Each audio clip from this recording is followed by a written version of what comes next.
நெடுங்காலமா ஒரு ஒரு கிணறை பயன்படுத்தாம இருந்தா அந்த கிணறு என்ன போயிடும்? என்ன சொல்லுவாங்க? பாழா போச்சு. ஆனா அந்த கிணத்துக்கு ஒரு சரித்திரம் இருக்குன்னா, எப்பா நாங்கெல்லாம் சின்ன வயசுல இருக்கிறப்ப இந்த கிணத்துல தான் வந்து தண்ணி பண்ணுவோம், தண்ணி எடுப்போம். இந்த கிராமத்துக்கே இதுதான் என்ன பண்ணுச்சு? பிரயோஜனம் உள்ளதா இருந்துச்சு. இப்ப அது என்ன பண்ணல? பிரயோஜனம் படல. ஏனென்றா இது பாழா போயிருச்சு. ஆமே, இது பயன்படுத்த முடியாது, இது அழுகி போன நிலைமையில போயிருச்சு.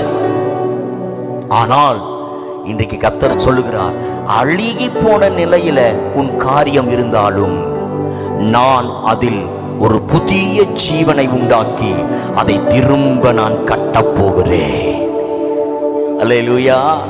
எனக்கு அடிக்கடி இந்த வார்த்தையை சொல்லுவேன். நெறிந்த நாணலை முறியாதவர், மங்கி எரிகிற திரியை அணையாதவர்.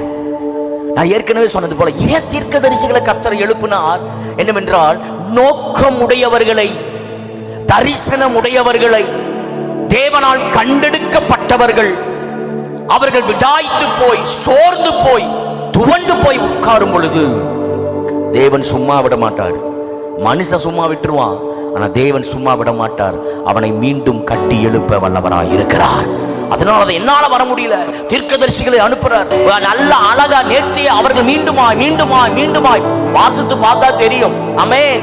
பாபிலோன் தேசத்திற்கு சிறைப்பட்டு போறார்கள். அந்த நெருக்கம், அந்த ஒடுக்கம், அந்த சோர்வு அவர்களை மீண்டுமாய் தேவன் பக்கம் திருப்புகிறது. தேவன் பக்கம் திருப்பும் பொழுது தீர்க்கதரிசிகளை கர்த்தர் எழுப்புகிறார். பயப்படாதே, அவர் உன்னோடு கூட இருக்கிறார். பாழாய் கிடந்தவர்கள் கட்டி எழுப்பப்படும். சொல்ல சொல்ல சொல்ல கர்த்தருடைய வார்த்தைகள் சொல்ல சொல்ல சொல்ல ஆமென், ஜனங்கள் உயிர்ப்பிக்க ஆரம்பிக்கிறார்கள், உயிர்ப்பிக்கப்பட ஆரம்பிக்கிறார்கள், தேவன் பக்கம் திரும்ப ஆரம்பிக்கிறார்கள். தேவன் பக்கம் திரும்பின உடனே அங்கே ஒரு காரியம் நடைபெறுகிறது. தேவன் இறங்கி வருகிறார், அங்கே விடுதலை உண்டாகிறது. இன்னைக்கு நான் சொல்றேன், இன்னைக்கு விடுதலை உண்டாக போகிறது.